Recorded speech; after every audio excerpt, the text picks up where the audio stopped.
Oke, Ibu Evo, makasih banyak hadir di podcast Halmahera TV.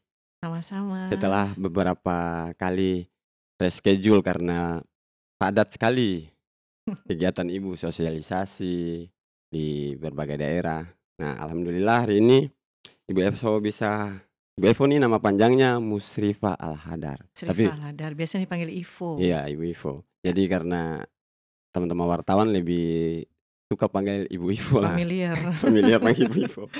Oke, Bu Ivo, ya karena background Ibu Ivo sebagai kepala dinas, DP3A, makanya Halmahera TV ingin membincangkan banyak hal sih sebenarnya terkait dengan, soal perempuan dan anak di Maluku Utara, gitu. Insyaallah. Itu mulai dengan tegang-tegang ini. Kayaknya karena, belakangan apa ya, Bu, eee kasus terhadap kekerasan seksual terhadap perempuan dan anak di Maluku Utara itu belakangan masa di tengah pandemi, terus setelah pandemi udah mulai berangsur-angsur membaiklah saat ini. Tapi kok kasusnya tidak membaik, malah trennya agak naik gitu. Jadi kita melihat, apa sih problemnya? Lah Ibu Evo kan orang pihak otoritas saat ini yang kemudian, punya apa ya, tanggung jawab untuk bagaimana mensosialisasikan terhadap bagaimana penanggulangan kekerasan perempuan dan anak. Kira-kira apa problem sehingga saat ini kekerasan terhadap perempuan dan anak, kekerasan seksual juga meningkat, Bu? Ya, baik Bung Ijal, Bung panggil Ijal, Ijal, Firza. ya. Jadi kami Dinas Pemberdayaan Perempuan dan Perlindungan Anak ini saya mulai dari kebijakan kita Oh ya. ya, Jadi kita mengikuti mmm, arahan presiden mulai dari pusat sampai ke iya daerah. iya, Ada 5 arahan presiden yang harus kita laksanakan, yaitu pertama, peningkatan pemberdayaan perempuan dalam kewirausahaan oke, yang berperspektif gender. Yang kedua, peningkatan peran ibu dan keluarga di dalam pengasuhan anak maupun pendidikan anak. oke, Yang ketiga, menurunkan angka kekerasan terhadap perempuan dan anak. Mungkin poin ketiga ini agak sedikit. sedikit ya, Kita harus betul-betul pertajam lah. pertajam lah ya, Yang keempat, bagaimana kita menurunkan angka pekerja anak. mmm, Dan yang kelima, pencegahan perkawinan anak. Dari 5 arahan presiden yang ada ini, 1 sampai 5 itu saling keterkaitan. iya iya, Salah satu juga mungkin yang memicu mmm, kekerasan itu mungkin faktor ekonomi keluarga. Salah satunya ya. salah satunya, Mhm.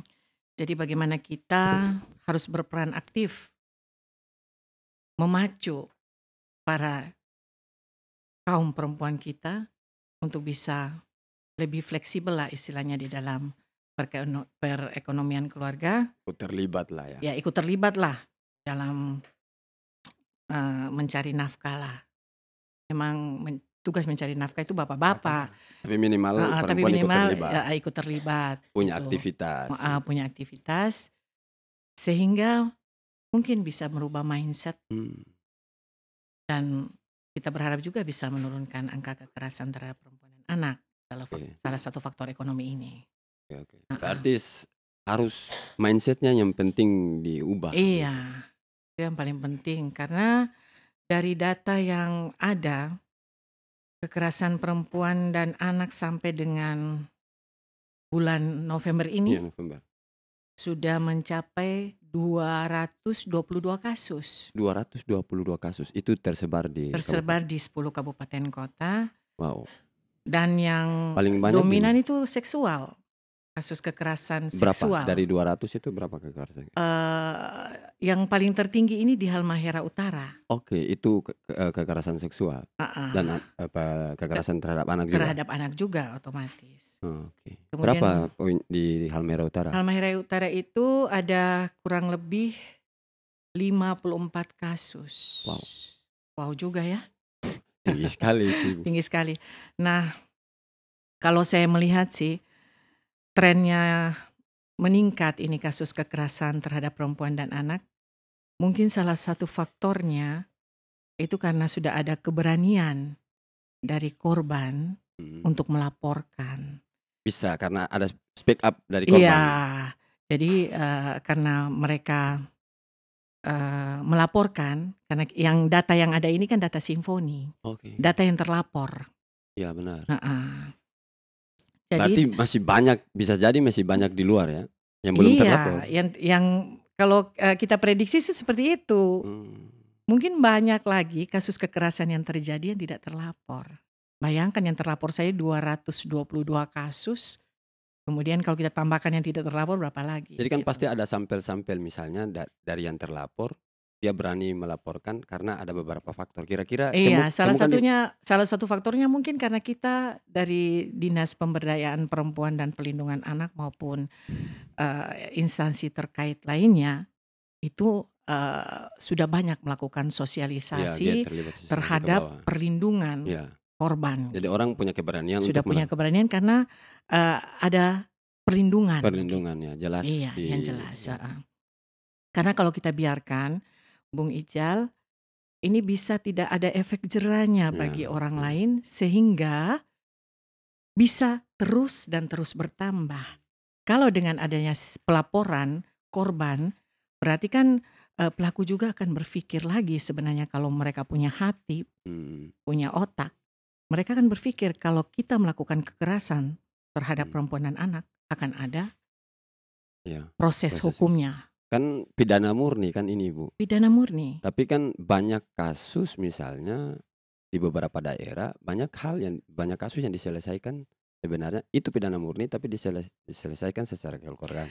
Kalau saya atau kami pemerintah, baik dari pusat sampai daerah ya, itu untuk pidana murni jangan pernah ada tawar-menawar, Mmm, jangan pernah ada mediasi. mmm, Itu nanti membuat orang lain bisa berpikir seperti itu, bahwa kita melakukan kekerasan tidak ada sanksi hukumnya, selesai dengan mediasi. selesai dengan mediasi Iya, dan akan berulang berulang kembali, kembali. Bisa begitu. Heeh, tambah banyak itu. tambah banyak akhirnya. Oke. Jadi kalau saya sarankan, jangan pernah ada kasus kekerasan apalagi terhadap, anak, perempuan, kemudian mediasi Mediasi. dan selesai.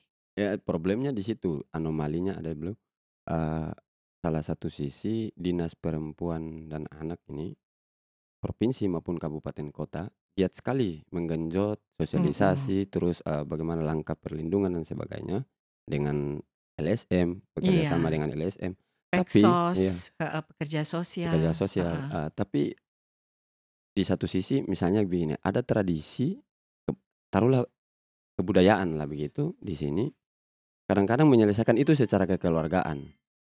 Kalau saya pikir ada budaya yang seperti ini, aneh sendiri ya, Ya, karena agama saya tidak memperbolehkan iya, bagaimana iya, budaya kita harus, kita sahkan begitu. iya, iya, iya. Jadi jangan pernah ada budaya yang mensahkan sesuatu yang salah, Kalau saya. kita dasarnya misalnya agama, begitu kan? Iya, karena kita kan memang landasan kita adalah Iya agama, agama, ya, dan agama manapun juga saya pikir tidak ada yang mensahkan iya, betul, bentuk kekerasan. iya, betul, betul.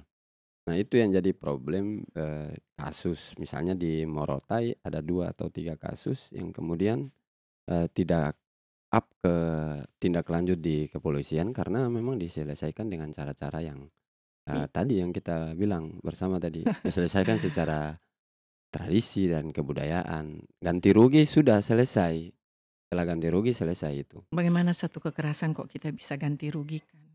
Itu Iya, problemnya. apalagi kekerasan seksual itu traumatik si korban akan dibawa sampai mati. Itu dia yang kemudian tidak bisa apa ya, dibaca mungkin oleh keluarga sendiri jadi 10 juta, 15 juta, 50 juta, udah selesai. Makanya kita, harus lebih gencar lagi ya Mmm. untuk selaku pemerintah. Kalau menghadapi masalah-masalah itu problem kebudayaan seperti itu dengan program yang Ibu terus gencot ini, kira-kira ketika menghadapi masalah-masalah seperti itu kira-kira bagaimana Banyak langkah? program yang sudah kita lakukan, apalagi yang langsung berbaur dengan masyarakat. Salah satunya yaitu, kita membentuk kelompok PATBM. Mmm. Apa itu PATBM? PATBM itu Perlindungan Anak Terpadu Berbasis Masyarakat. Perlindungan Anak Terpadu Jadi Berbasis kita Masyarakat. bentuk di tiap kelurahan, di tiap desa yang paling bawah, Mmm, karena masyarakat kita kan rata-rata, berdomisili di desa mmm. maupun kelurahan. Nah, itu kita bentuk bagaimana pengawasan masyarakat terhadap lingkungan sekitarnya. Dia hampir sama kayak Kader Posyandu begitu? Sama, Oke oke oke. kalau Kadar Posyandu itu lebih ke Kesehatan, kesehatan ibu dan anak, kalau PATBM ini terhadap perlindungan itu mmm, anak sendiri. jadi artinya bahwa kalau misalnya ada case di kelurahan atau desa, Lingkungan, heeh, langsung bisa mengadu ke bisa. oke, Jadi, kita, membentuk PATBM ini dengan, harapan bahwa masyarakat itu terlibat langsung di dalam oke, pengawasan terhadap perempuan dan anak anak-anak, terutama. oke. Jadi apa-apa yang dilihat yang sudah menyimpang dari norma yang ada, itu secepatnya bisa kita Set laporkan setiap desa itu? setiap desa Desa, dan orang, kelurahan. oke, satu-satu orang? Enggak, dalam setiap desa itu Ada ada kurang lebih 10 10 orang orang, begitu? Oh, heeh. kayak komunitas begitu ya? Mhm. Dan yang saya harapkan juga sih di dalam tiap desa kelurahan itu, ada kalau umpama LSM yang bisa bergabung langsung itu lebih baik lagi. Mmm, Karena LSM ini kan mereka itu, sedikit protektif dan berani ya untuk ya, mengambil betul, tindakan. tindakan, ya betul. Ya, Berarti ada kolaborasi antara Peksos, Peksos, LSM PAT, yang, memang PTKBM itu ya ya di PATBM itu, PATBM heeh. ya. Harusnya ada kolaborasi gitu. Sejauh ini langkah-langkah untuk bagaimana, kolaborasi kerja antara Dinas Perempuan dan Anak, terus Peksos dan LSM yang lain kira-kira bagaimana untuk Untuk, bagaimana yang saya amati sih, banyak laporan yang memang disampaikan ke kami, terutama kalau yang paling banyak itu Peksos itu yang melaporkan, mmm, heeh, salah satunya tuh Daur Malang. ya Daur Malang yang Iya, paling yang paling betul-betul jadi eksis, partnerlah ya, partner kami itu, iya, Daur Malang, Ibu Dewa dan kawan-kawan begitu banyak membantu kami di lapangan, iya iya iya. gitu. Jadi Ibu, ada data menarik kalau kita baca, mmm, kasus-kasus kekerasan seksual yang sebenarnya dia melibatkan salah satu instansi, bukan instansi, oknum yang ada di instansi tersebut. Mhm, Misalnya taruhlah di kepolisian. iya, Banyak oknum-oknum polisi yang kemudian terlibat dalam, kasus kasus kekerasan seksual. Bagaimana, ini mitra di vertikal lah, iya. bagaimana langkah preventif lah. Masalahnya hampir di berbagai daerah ada, pelaku dari oknum kepolisian Iya gitu. iya. Bagaimana langkah Jadi ini yang aparat, penegak hukum ya, iya, yang kita harapkan sebagai pelindung pelindung ya, masyarakat, itu bisa berbuat mmm, yang memang miris ya kalau iya kita, eee, lihat.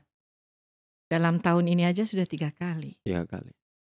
Kami Dinas Pemberdayaan Perempuan dan Pelindungan Anak itu sudah membuat MOU dengan pihak Polda, Oke, ya, di Reskrim Umum, lebih iya. khusus lagi di unit PPA-nya. Oh ada unit PPA juga di sana? Iya, Oh, unit PPA. oke. Ya, di semua Polres juga ada unit PPA-nya, mereka itu yang nanti menangani, Iya iya, kasus-kasus pidana, terkait dengan perempuan dan perempuan dan anak. anak. Nah, kita sudah membuat, MOU dengan mereka, Memorandum of Understanding, Mmm, dan yang saya harapkan mudah-mudahan MOU yang kita buat itu bisa, mmm. maksudnya bisa terwujudlah Kapan itu sampai ke MOU dimulai? MOU itu baru tahun ini, Baru tahun tahun ini. Bulan 2021, masih ingat? kalau tidak salah di bulan, sekarang bulan September kalau tidak salah, September September September, September, ya. oke. Itu sudah ada, dan kita di dalam salah satu pasal, eee, dalam MOU kita itu, bahwa kita akan mengevaluasi per triwulan atau per semester gitu, Mmm, terhadap kasus-kasus perempuan dan anak yang terjadi di Maluku mmm, Utara. Dan saya harapkan sangat itu bisa terwujud, oke oke oke. sehingga nantinya setiap evaluasi itu kita bisa tahu benang merahnya ada di mana. Mmm, Kembali lagi terkait dengan aparat penegak hukum, mhm, itu saya sudah, upaya preventif saya itu iya, langsung saya berhubungan dengan, dengan unit PPA Polda, sehingga bisa langkah hukum yang diambil itu secepatnya. Ya, Heeh, kelihatannya kan dan itu beberapa sudah kasus sudah. ya ya, Contohnya Jailolo, ya yang Jailolo, Jalur kemudian di Selatan, Morotai Morotai kemarin juga kemarin. itu kan, eee, Langsung kok langsung sidang pemecatan ya, tanpa menunggu putusan ingkrah, ya, gitu. Itu sudah satu langkah yang baik. Dan saya sangat, apresiasi sekali terhadap Kapolri, ya, Pak Listio ya, ya Istio. yang menyatakan bahwa apabila anggotanya itu yang di bawah melakukan Pikir hal-hal hal yang yang ya, tidak sesuai, terutama itu kekerasan seksual ya. ya itu, langsung dipecat otomatis. Tidak saja itu, beliau menyatakan bahwa kalau ekornya itu melakukan hal-hal tersebut, kepalanya juga harus dipotong. Ini Ah, pernyataan yang menarik. iya, itu pernyataannya Pak Kapolri Mhm, sendiri. mhm.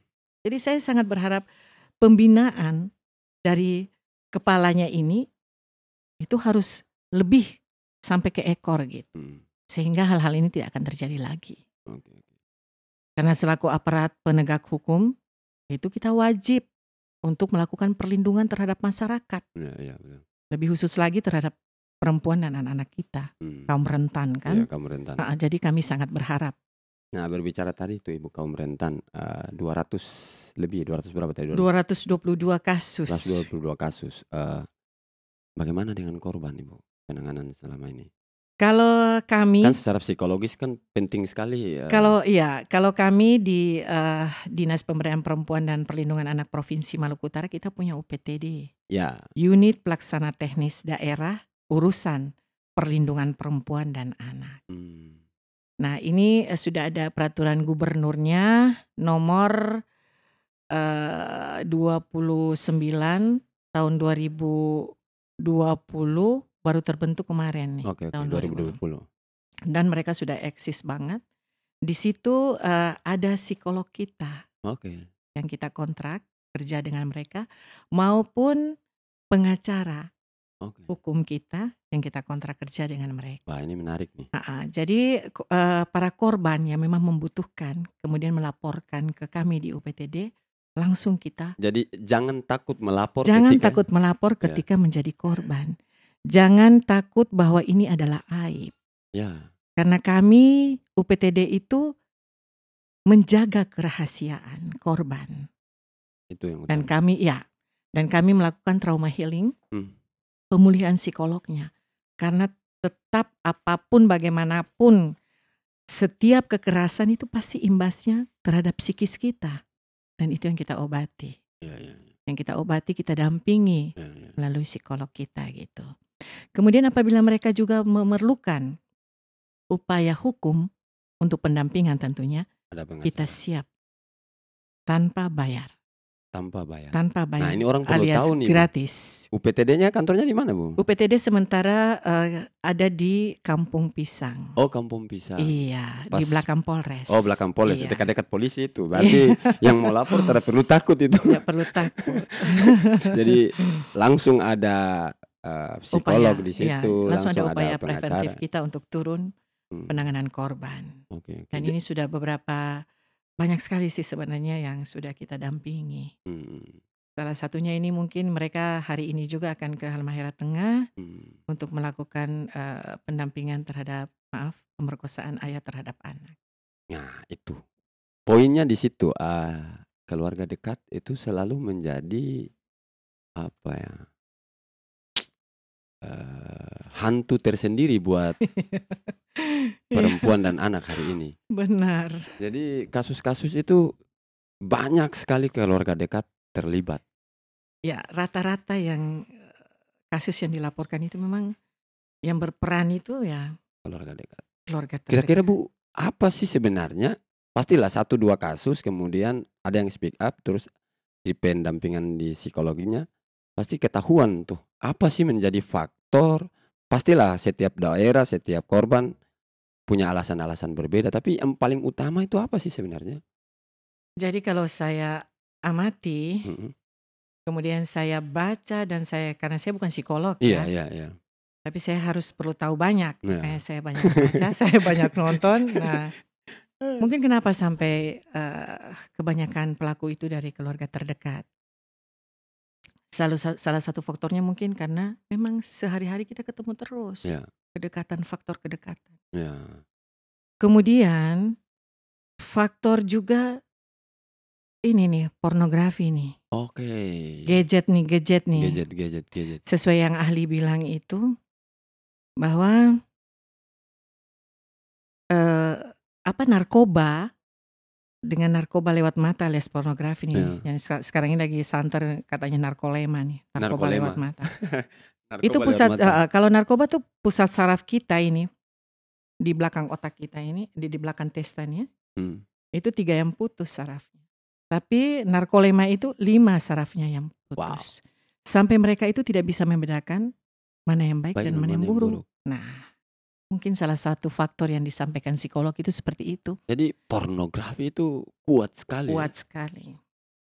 Makanya kita sering melakukan sosialisasi ke mana-mana tuh, terutama kita tekankan ke anak-anak, janganlah orang tua terlalu memberikan ruang yang, Bebas kepada anak untuk bebas untuk, mengakses. mengakses, apa namanya, Betul. ini, Gadget. gadget ini.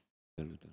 Kita lihat salah satunya yaitu permainan ini, Game. game. Game itu kalau kita amati selaku Iya orang betul, tua, orang kalau tua. kita lihat, itu ada unsur-unsur Ya ada, selingan itu. ya Ya, iklan-iklan yang iya, muncul. iklan-iklan itu Bung Ical mungkin tahu. Betul. Dan di dalam permainan gadget itu mereka meraih poin Poin 1 sampai berapa, pasti. kalau umpama ditetapkan 10 mereka bisa mengakses, berarti Ada, bisa ada. bisa terakses Iya bisa gitu. terakses.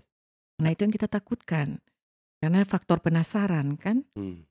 Kemudian anak-anak kita ini kan, suka ikut-ikutan. Kemudian mereka tuh Namanya masa remaja apalagi ya, coba-coba semua nih. coba-coba. Kemudian mereka ini juga,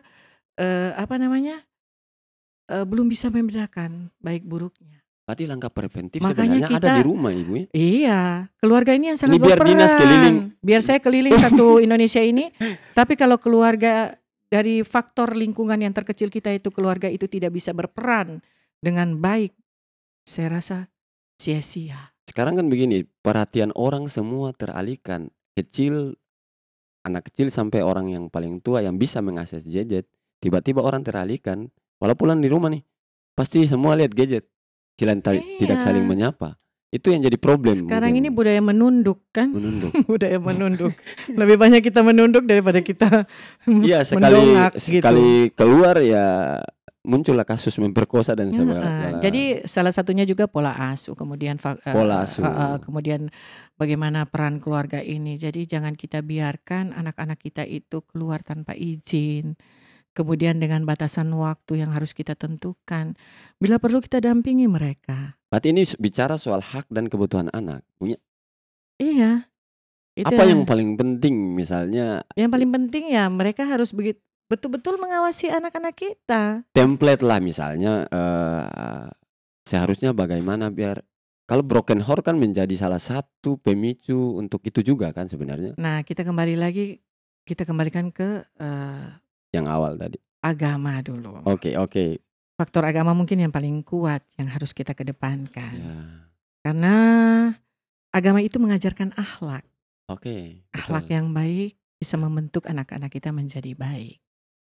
Jadi jangan abaikan para orang tua kita. Mereka anak-anak maksudnya mulai dari kecil itu sudah dicekoki dengan agama gitu. Pertama mungkin ajari mereka sholat, pengenalan terhadap Tuhan. Iya, kita berikan contoh, mereka pasti ikut kan. Sekarang anak-anak kan mengaji dan sebagainya. Padahal kan kalau mau lihat berkembang sekolah-sekolah yang backgroundnya agama, terus pesantren, banyak sekali Ternate misalnya di program pemerintah sebelumnya sampai sekarang berjalan lumayan lah. Ya, tapi di satu alhamdulillah ya. sisi kasus di Ternate juga lumayan banyak begitu. Dan Iya. dan muncul berita Aduh. di Halmahera Post juga sering nulis ya lagi-lagi keluarga. Itu dia yang menjadi balik lagi keluarga lagi. Keluarga. Jadi setelah misalnya saya ngobrol-ngobrol sebentar sama mungkin ini dipakai juga di dinas PA, psikolog, Iya. Pak Saiful. Nah, ngobrol-ngobrol sebentar Pak Ipul Mhm. misalnya, ternyata rumah itu juga menjadi salah satu tadi Ibu bilang, karena orang sering ketemu begitu, ternyata, dari aspek infrastruktur rumah, sempitnya rumah, itu juga Mhm. menjadi salah satu, Iya, alasan kenapa orang bisa berbuat iya, itu, itu terkonfirmasi misalnya kemarin saya betul. diskusi Salah dengan salah satunya ibu. memang itu kalau umpama rumah kita, apa namanya, cuma beberapa kamar, kemudian Ah, beberapa keluarga yang ada dalam situ. ya Itu salah satu faktor juga. ya, terkonfirmasi Heeh, ketika ngobrol kem sama ibu bupati. ya menurut saya, contohnya dalam satu rumah itu ada beberapa Iya, keluarga, berarti keluarga. otomatis satu keluarga itu pasti Iya, beberapa orang yang ada di dalam situ. oke. Nah, kalau ada aktivitas yang memang tiap hari Tidak ya pantas iya tidak pernah dilihat, dilihat, akhirnya bisa bisa bisa mencontoh. bisa, tuh. Jadi problem hak-hak anak selain sudahlah taruhlah tadi Ibu bilang hal paling penting adalah Sebenarnya pemerintah nih agama. Bung Ical, Heeh, sudah banyak berbuat lah, mhm, berbagai macam peraturan, mmm, itu sudah kita buat, kemudian berbagai macam program, itu sudah kita buat. mmm, Termasuk edukasi kepada anak-anak kita sejak dini mengenai reproduksi remaja, mmm, supaya mereka tuh bisa tahu alat-alat yang ada di dalam tubuh mereka itu apa yang bisa dan tidak mhm. bisa dipegang oleh orang. Sudah banyak Soal pencegahan tadi, pencegahan, ya pernikahan pencegahan, dini salah satunya. perkawinan dini itu perkawinan anak Ya, itu. tekanan anak. Jadi anak itu tidak bisa kawin usia anak itu 0 sampai 18 Tahu. tahun. Di dalam Undang-Undang 16 2019 itu sudah ditetapkan oleh pemerintah bahwa anak kita tidak bisa kawin di usia Mmm, sampai dengan 19 tahun. oke. Mereka itu bisa kita nikahkan mereka itu di atas 19 tahun.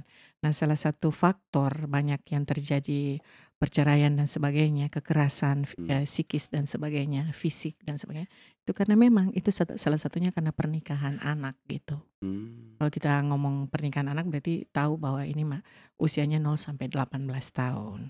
Salah oke, oke. satunya, salah satu kekerasan. Oke baik Bu, ngobrol-ngobrol soal pernikahan anak tong break dulu Kak, nanti baru lanjut lagi.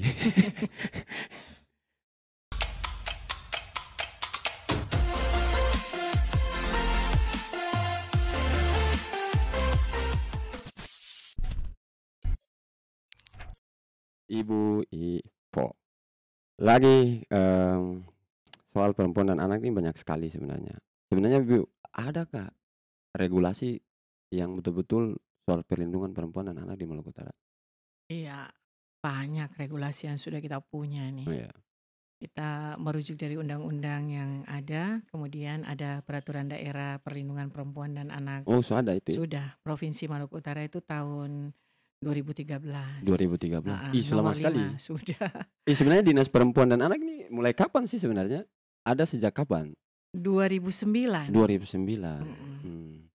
Sudah dinas itu Ibu ya? Ya itu masih gabung sama Kesra Oh. ya? Heeh, Oh Kesra baru kalau nggak baru salah. pisah di Eee, di 2000 berapa sih, 18 apa 2000 berapa, saya juga lupa wow. lagi, sorry ya.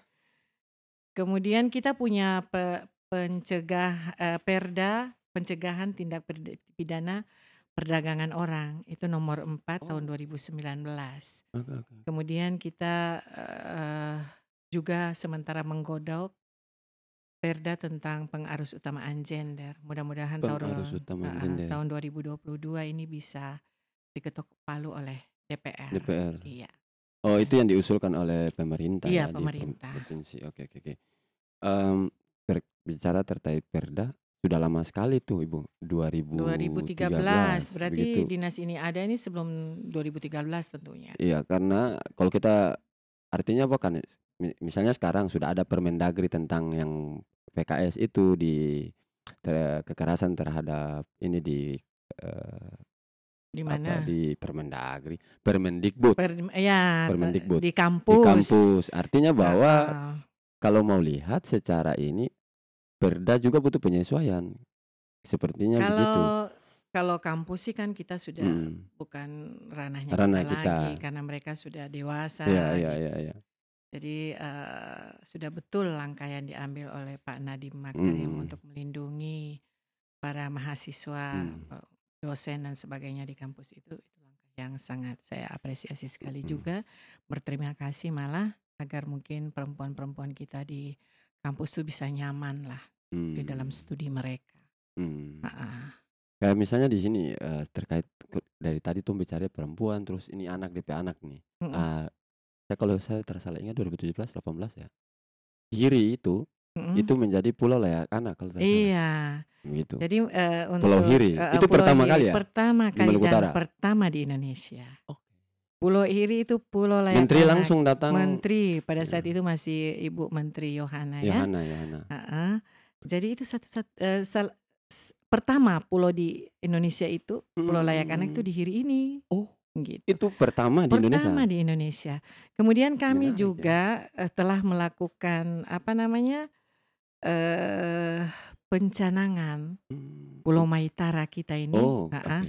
sebagai pulau yang bebas dari pornografi anak.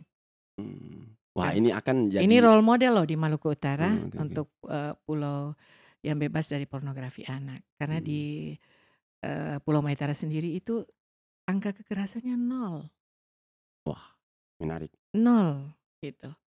Dan itu daerah binaan kita tentunya. Ah, berarti Kita selalu, tiap saat ke Pulau Maitara itu untuk melakukan pembinaan, pemberian bantuan, terutama untuk anak-anak kita berarti Ibu ke Ivo dan kawan-kawan ini akan pekerjaan agak sedikit keras begitu, karena informasi terakhir misalnya Ibu, di Maitara itu sudah ada dari pemerintah setempat ya Bu, mhm, mungkin ini akan dikoordinasikan iya. bahwa, eee, ada izin bir masuk di situ, di Oh sempat itu saya belum belum dengar ya. heeh, mungkin ini Heeh, menjadi itu mungkin dinas pariwisata ya nanti, nanti heeh. akan mungkin, Nanti kita akan, eee, secepatnya koordinasi sehingga karena supaya pencanangan yang tadi itu bisa iya bisa berjalan. berjalan baik karena Ya, salah satu faktor kekerasan juga karena minuman itu keras. dia, Nah memang betul Maitara, Pulau Maitara ini, merupakan pulau wisata. wisata di mana, banyak sudah Tapi kan wisatawan misalnya domestik sekarang maupun luar ya, negeri yang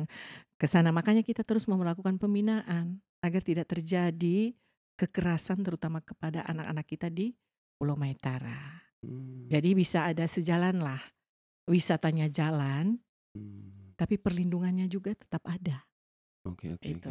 Kan sudah ada tren itu wisata religi apa, wisata Wisata religi, berbasis Islam lah, segala heeh. macam kan sekarang ada tuh, pemerintah kan ya kalau lebih inovatif sebenarnya lebih bisa tanpa menghadirkan minuman keras kan Tapi seharusnya.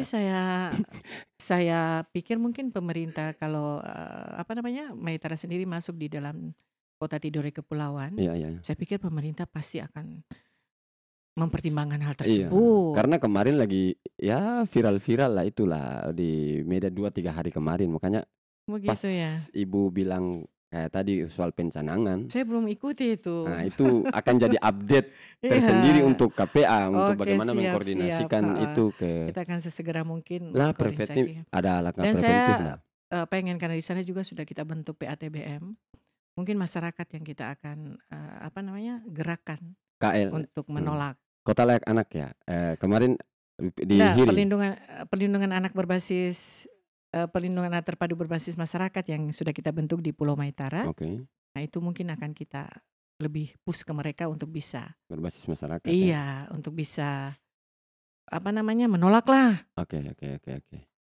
Harus itu, harus. Ini harus. PR media juga untuk menggenjot, PR semua iya ya, PR semua. heeh, LSM, Eee, Peksos, semua tuh harus kita sama-sama iya bareng-bareng karena saya pikir Dinas Pemberdayaan Perempuan dan Perlindungan Anak tidak bisa kerja sendiri. iya, Kita harus bareng-bareng untuk, bisa mewujudkan, meminimalisir angka kekerasan terhadap perempuan dan anak di Provinsi Maluku Utara. Harus ada kolaborasi lah, kota layak, pulau layak anak Hiri Kiri. kemarin.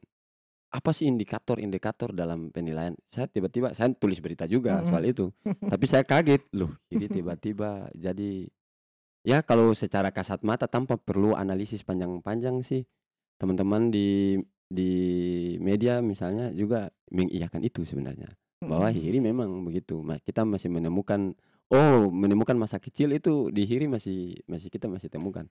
Apakah indikator-indikatornya? Heeh, jadi begini Untuk Maluku Utara sendiri dari 10 kabupaten kota itu baru 2 yang ditetapkan sebagai kabupaten kota layak anak. Kota Ternate Mmm, yang ada Hili, hi termasuk salah satunya Pulau Hiri Hili, sebagai pulau layak anak, dan di Kabupaten Halmahera Barat yang baru di apa namanya, dikukuhkan lah istilahnya, pengukuhannya kemarin tahun 2020 mmm, sebagai kabupaten layak anak.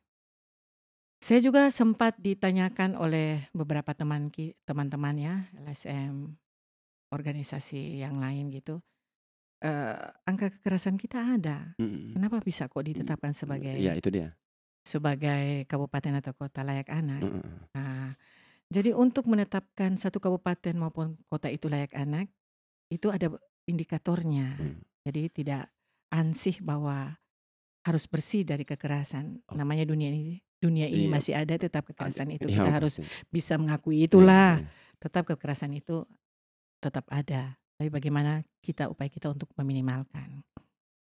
Nah, ada 24 indikator yang terbagi atas 5 klaster wow, itu yang menjadi penilaian. oh, Di antaranya peraturan-peraturan daerah yang oke kita terbitkan yang otomatis mendukung oke, bagaimana, perempuan dan anak itu dilindungi, terlindungi. oke Kemudian ada juga, apa namanya, perlindungan khusus bagi anak, oke, kemudian ada kesehatan, kemudian ada hak sipilnya anak, kemudian ada identitasnya anak. Itu penilaian-penilaian. Contohnya kalau identitas anak itu, bagaimana kita berupaya agar akte kelahiran anak itu seluruh anak mendapatkan SIM-nya itu.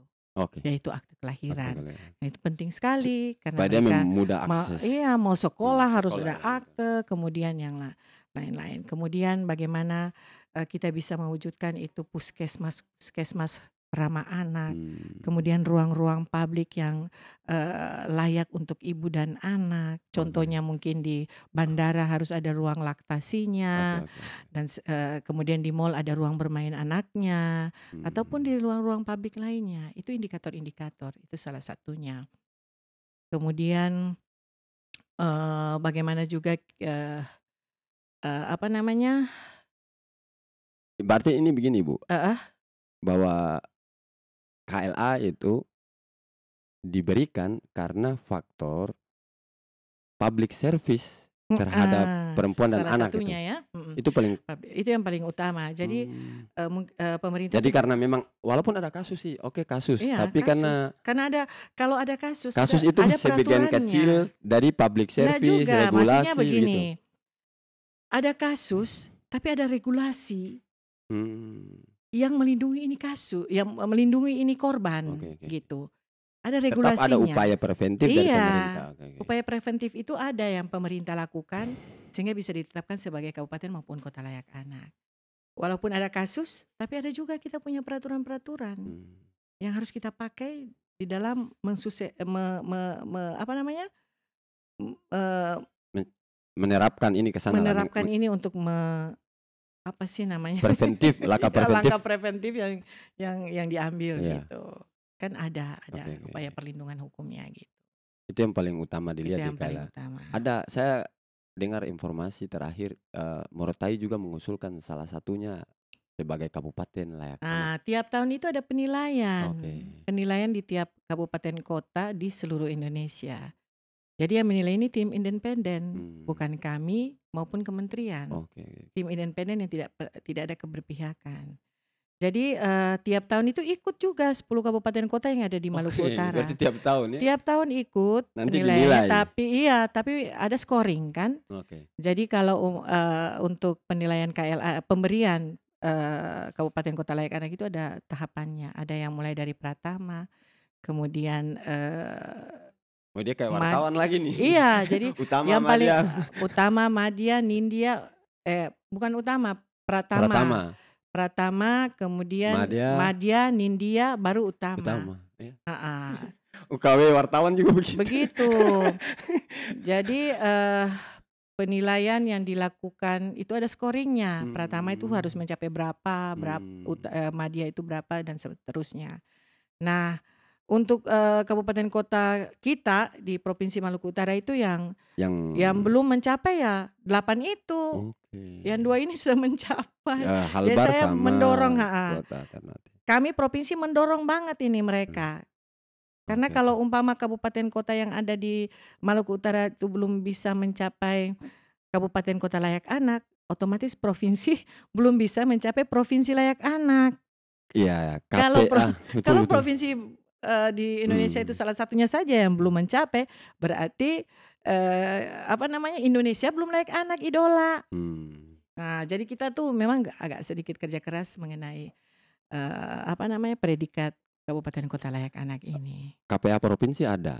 Secara administratif kan ini KPA tidak punya wilayah sebenarnya kan secara administratif. Tapi kan KPA kabupaten kota kan ada nih. Iya, Sebenarnya apa sih sebenarnya, eee, tupoksi KPA sih untuk bagaimana di kabupaten ada loh Ibu, gitu. apa nih P3A ya? Iya P3A. P3A.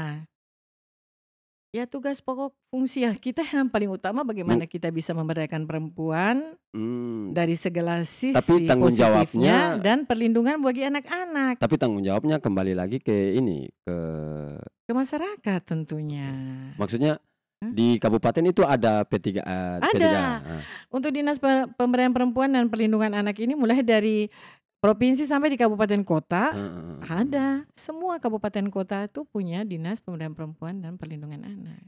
Jadi kayak tadi Ibu bilang bahwa kita belum lama sih pisah ranjang dari bagian secara administratif kelembagaan dari yang lain juga kan. Artinya bahwa sebenarnya ini proses bahwa untuk langkah preventif, proses untuk bagaimana perlindungan anak, perempuan dan juga terkait dengan, bagaimana memberikan, rasa nyaman terhadap anak dan Mhm, perempuan. Nah, mhm. terakhir Ibu, yang paling sulit adalah di urusan kekerasan perempuan dan anak lagi-lagi yang awal kita perbincangkan adalah soal keberanian daripada jadi bukan berarti bahwa orang melapor terus Ibu dan teman-teman KPA tidak melapor bahwa P3A P3A. 3A KPA terus tidak sukses begitu. Maksudnya bagaimana sih harusnya ada call center kah begitu, tadi mungkin bantu Ada. itu penting itu sebenarnya. Iya, jadi begini, kerja di JP3A ini memang kerja yang agak sedikit keras, kemudian butuh keikhlasan, butuh keberanian, Mmm, dan yang paling utama lagi bagaimana kita bisa melakukan koordinasi secara terpadu. Karena mmm, kita ini kan tidak bisa bekerja sendiri, ya, harus ada instansi-instansi terkait makanya yang di ada kabupaten juga ada Polda, ada secara kejaksaan, vertikal ada ya. pengadilan, Mmm, kemudian yang lain-lainnya juga gitu, ada dinas sosial, kemudian dan lain sebagainya. tadi apa di desa tuh ada apa? PATBM, ada PATBM, masyarakat juga yang oke. terlibat. Ada UPTD yang tadi Ibu bilang untuk orang ya kalau misalnya orang takut-takut Oh iya, kasih itu tahulah, bagian dari kami juga sih heeh UPTD. heeh. Mereka itu merupakan, apa nah, unit pelaksana teknis kita Sekarang kan yang orang kita bentuk. akses akses internet, akses telekomunikasi di Maluku Utara cukup baik lah Ya walaupun kita di punya desa hotline, jadi nah, seumpama mereka itu tidak bisa datang melapor secara dirinya itu datang langsung, itu bisa juga pakai hotline kita. tapi DP hotline Hotline UPTD itu 0813 oke, 4379 itu 8226. bisa WA? Bisa, Oke bisa WA. bisa telepon langsung, bisa Fast fast respon itu, SMS, fast respon. bisa bisa WA. Jadi, bagi semua Karena masyarakat yang memang butuh layanan dari kita, terutama untuk UPTD PPA kita, kalau tidak bisa langsung datang ke UPTD bisa melalui hotline, mmm, heeh, yaitu 0813 4379 8226. bisa telepon, bisa WA Bisa. dan itu fast responnya cepat sekali dia respon. Oke. Makasih banyak Ibu, soal perempuan dan anak sih sebenarnya banyak sekali torang Banyak sebenarnya bercerita. kita tidak Mungkin akan bisa.